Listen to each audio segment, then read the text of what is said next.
प्यारे विद्यार्थियों, कक्षा 10 में हाई स्कूल के लिए ये पोएम यूपी बोर्ड के अनुसार 3 नंबर की निर्धारित है। और पोएट्री सेक्शन है हमारा POETRY पोएट्री सेक्शन जो केवल 7 नंबर का है। 7 नंबर में से आपको 3 नंबर पोएम के हैं, POEM पोएम, और लिखा आता है इसमें central idea, CENTRAL central idea, IDEA idea. और में या तो पोएम लिखनी होती है या फिर सेंट्रल आइडिया। तो हम आपको जो उपयुक्त लगे या तो सेंट्रल आइडिया या पोएम, तो हमने विद्यार्थियों को दृष्टिगत यानी सबसे सरल भाषा में into the sunshine the fountain poem का निर्धारित किया है। इसमें हमने आपको 8 लाइन दी हैं। 8 लाइन में से आपको यूपी बोर्ड में केवल 3 लाइन लिखनी है। पेपर में आपको ये आती हैं 4 लाइन आती है क्वेश्चन आंसर छानने के लिए। तो आपको ये लाइन सेव पहुंचती है 4, तो ये 4 लाइन सेव इनको लिख सकते हैं। यदि क्वेश्चन पेपर में दी हुई ये आती है तो आप ऊपर की लिख सकते हो। तो हम पहले पोएम हमारी थी फाउंटेन, इसमें बताया इनटू द सनशाइन, यानी सनशाइन फुब्बारे की तुलना हमने सूर्य से की है। जिस प्रकार से फुब्बारा सूर्य के प्रकाश में इनटू द सनशाइन, सूर्य के प्रकाश में full of the light, into the sunshine सूर्य के प्रकाश में पूरी तरह से, सूर्य की प्रकाश में पूरी तरह से फुब्बारा प्रकाश में होता है। लेपिंग एंड फ्लैशिंग, लेपिंग माने गति करना, lapping and flashing from one two line. Lapping and flashing का मीन्स होता है उछल कूद करना। और फ्रॉम माने से, मॉर्निंग माने सुबह, टिल माने तक, नाइट माने रात। यानी सूर्य के पूरे प्रकाश में फाउंटेन सुबह से लेकर के शाम तक उछल कूद करता रहता है। यहाँ हम एक बात ये दृष्टिगत ध्यान देंगे, क्योंकि यूपी बोर्ड में कभी कभी राइमिंग वर्ड पूछी जाती है। RHYME राइम्स वर्ड, ये राइम्स वर्ड होते हैं। इनको हम हिंदी में तुकान शब्द कहते हैं। ये आता है क्वेश्चन 2 नंबर में आता है, कभी कभी इसका 2 नंबर दे देते हैं। तो हम राइम वर्ड्स कैसे देखते हैं, देखिए ये सब देखना आपको। Light rhymes with night, light rhymes with night. इसको लिखना कैसे है, light LIGHT, light rhymes RHYMES, light rhymes with night NIGHT। ये नंबर है आपका, light rhymes with night RHYMES rhymes, light rhymes with night. इसको ये मिलता है। और एक इसी में से प्रश्न उठता है आपका, who is the poet of this poem, या टाइटल ऑफ द पोएट, या फिर हम कहें title of the poem, TITLE title of the poem, POEM। तो टाइटल ऑफ द पोएम में सिर्फ केवल आपको क्या लिखना है, ये लिखना है। टाइटल ऑफ द पोएम में लिखना है आपको, title of the poem the fountain, FOUNTAIN, ये भी कॉमा क्लोज करना है। और इसका लेखक पूछा था जेम्स रसेल लोवेल।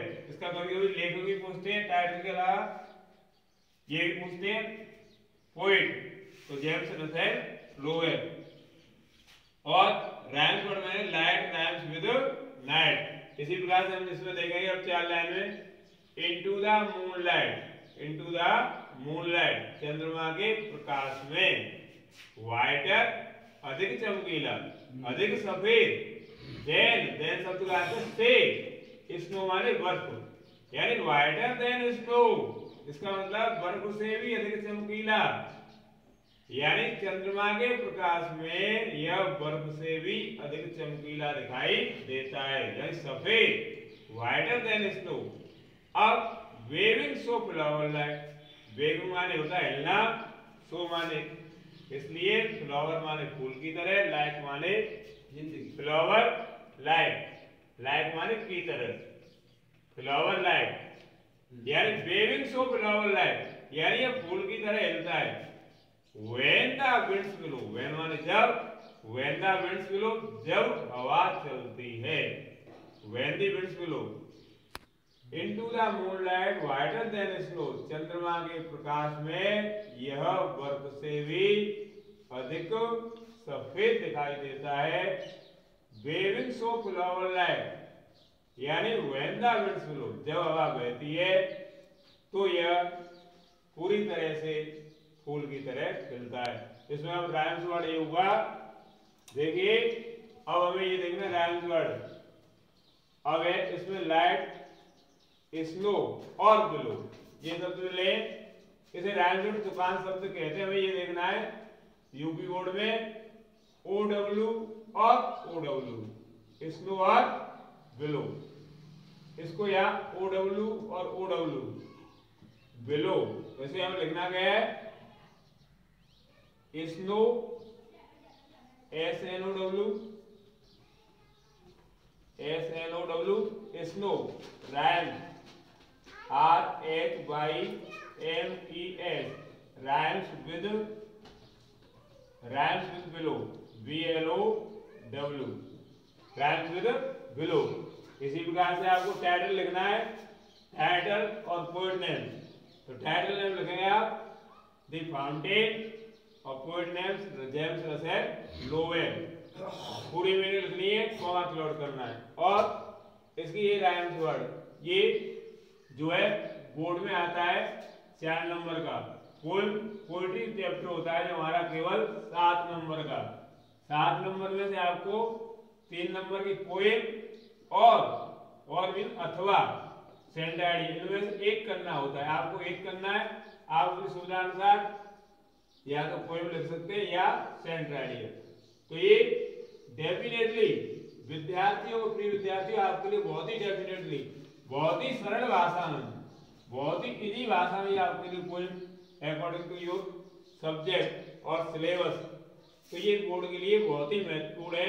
यदि आप इसका लिखना चाहो लिख लो, इनटू द सनशाइन, हिंदी लिखो, into the sunshine full of the light leaping and flashing from morn till night into the moonlight whiter than snow waving so flower like when the winds blow। अब आपको इसके अलावा ये भी लिखना है, comma कहाँ क्लोज होना है, कैसे लगाना है, हाइफन चिन्ह लगाना है, और ये भी ध्यान रखना क्योंकि 3 नंबर आपको अर्जित करने हैं। इस प्रकार से आपके 3 नंबर ये आपके कट नहीं सकते, या तो पोएम लिखेंगे या सेंटाइडी। तो हमें पोएट्री जो नंबर हमारा कितने का, 7 नंबर का, तो ये बहुत ही 7 नंबर महत्वपूर्ण है हमारे। देखिए 3 नंबर में आप पोएम, और अब हम सेंटाइडिया अगले पार्ट में बताएंगे। अब ये अच्छी तरह से इसी को याद कर लेंगे तो आपके 3 नंबर अभी से पक्के हो जाएंगे, कोई काट नहीं सकता है। और अनिवार्य कोई आपके बोर्ड में अनिवार्य आती है, हर बार आती है, चाहे ये लाइन आ जाए या ये, कहीं से भी कोई आ सकती है, इसमें कोई वो नहीं है।